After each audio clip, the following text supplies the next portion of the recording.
From the Swiss Alps to the sunny shores of Aruba, this is the Overseas Radio Network.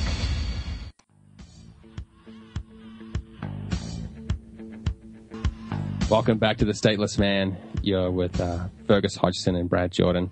And we're discussing teaching abroad opportunities as a way to internationalize oneself. And we're very fortunate to have a guest, Travis Howser, who's a teacher with the Academy of New York, a school specializing in American English over in Warsaw, Poland. So he's up past midnight over there, so we really appreciate that. And before the break, we were discussing like the details of how he got to be first teaching in China, actually, and what that entailed. How his experience in dealing with the classroom. After 2 years, he said he moved on. I'm not sure whether it was direct. So, bringing Travis back on. Travis, do you want to tell us the process of you leaving China and going to Poland? Was that a direct route, or what was the situation there? Yeah, actually, it ended up being a direct route, actually. Flew straight from Shanghai to Warsaw. Just here last year in the end of September, actually. Okay. Why do you think you left China? Was it just you wanted a new experience, the government overbearing? Yeah, it's a good question. I definitely loved my experience in China, and, I think I could definitely go back in a heartbeat. But, I think it was the time to kind of see a new atmosphere. I also, ironically, met a beautiful Polish girl in China. It's always the same story. We hear the Polish women are just gorgeous. Man. Yeah, you guys will have to come out to see for yourselves, but it's not really a rumor. I think it's reality, actually. No, it's reality, actually. He's living a dream. Yeah, I've actually been to Poland on a similar venture. Man. Anyway, so yeah. I actually really enjoyed my stay in Warsaw. It's a really pleasant city, and it seemed very peaceful. Cleaner than many of the American cities that I've stayed in. Have you been traveling around the country much? I have here and there. I've been to a couple of other cities, but I haven't been doing as much as I'd like so far. So I need to hit some more cities, but I'm waiting for the weather to turn here hopefully soon. Right. Right. Can one make a good living teaching abroad?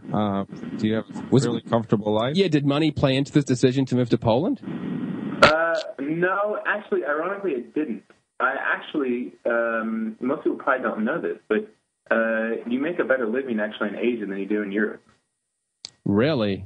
Yeah. You mean the cost of living is so much lower, or why? Well, that's one thing. Another thing is that now, because there's such a need for English, especially in Asia right now, that it's tough for actually these schools to even find teachers. And because of that, it's kind of the demand is rather high and the supply is low. So, in fact, packages are getting better. So there's higher salaries. They have bonus systems. They pay for your flights. Market solution to teaching? Right, yeah. Obviously, the price is signaling the greater value in that area and inducing more people to come, I assume. Yeah, exactly. Right. And yeah. But what about the teaching experience? I know you're dealing with adults. Yeah, that's right. So, but are you finding the teaching easier, better? Than what you were doing in China, or is it pretty much the same? In some ways it is the same. I don't know about you guys, but I think for most adults, we still kind of have a little bit of a kid in all of us. And doing different, games and activities and things like that in the classroom, even adults still enjoy. So that way things are kind of similar. But the difference is with adults, you can kind of have more casual conversations. You can speak and talk about things that are real to life, not so much just with your animals and fruits and vegetables with younger kids and really low levels. Yeah. We've only got a few more minutes, so we've got lots of questions that we want to ask you, but if you had some wisdom to share, let's say you took yourself back to when you were just looking at this prospect, what wisdom would you pass back to, the Travis of a few years ago?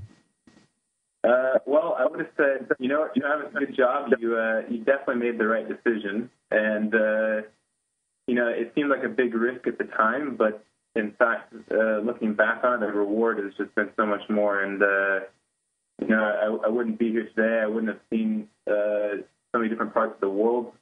And, I highly recommend it to anybody, especially people who don't have a job right now, even those who do have a job and are still quite young and not settled down. I would recommend it to anyone because that's Hodgson.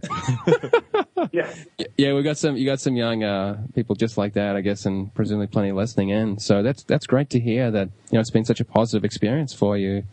It really has. Yeah, it really has. I got kind of an odd question. What do you do anything to get yourself psyched up for a teaching session? Do you put in the movie The Substitute with little Tom Berenger? And have you seen that one? No, I haven't. When I was in China to get psyched up for the kids because they suck a lot of energy out of you.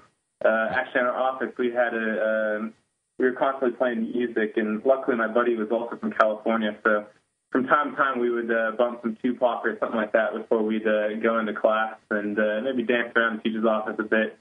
But I guess kick a couple chairs over, maybe throw a trash can around. Yeah, we get a little crazy sometimes, but yeah. Teachers do these kind of things, and that was just kind of our thing. Who knows? Others might look in the mirror and talk themselves up. I'm not really sure, but that works for us. So. And I'm telling you, dude, I would put on The Substitute, a little Tom Berenger. At the end, he's like, "Your rules suck, Mr. Principal." It's a great flick from the 90s. Well, but you must, I assume in your time you've seen some people have less, positive outcomes. Are there any sorts of people who you think perhaps should look to other alternatives? I mean, in terms of going abroad that wouldn't enjoy teaching? Well, they could look into other alternatives. It's just really, I think anybody could do it as long as they kind of set their mind to it and, kind of change their expectations, and especially people, I'd say,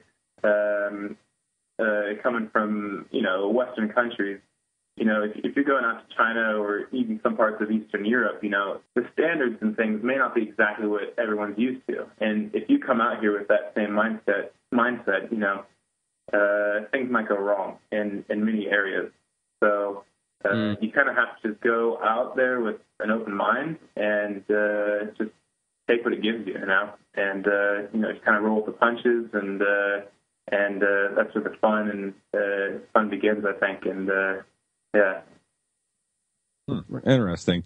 I kind of have another odd question. Was it weird when you were in China that nobody had a brother or sister? It was pretty interesting. And you know what? Something to learn about China is actually kids have cousins, and they call them brothers and sisters. And so when you're in class and you're teaching family members, like, oh yeah, I have a brother and a sister, and I'm thinking, no cousins though. Yeah, no cousins though, exactly. And I'm like, so I would draw a picture on the board, and I would draw like a head for mom and dad, and then them, and then I would draw another line for mom and dad to say brother. I'm like, oh no, and then they would come and draw a line to dad, brother, son. I'm like, oh, okay, interesting. Well, Travis, it sounds like we have a tight-knit family, but we're coming up on our break. This is the Stateless Man on the Overseas Radio Network.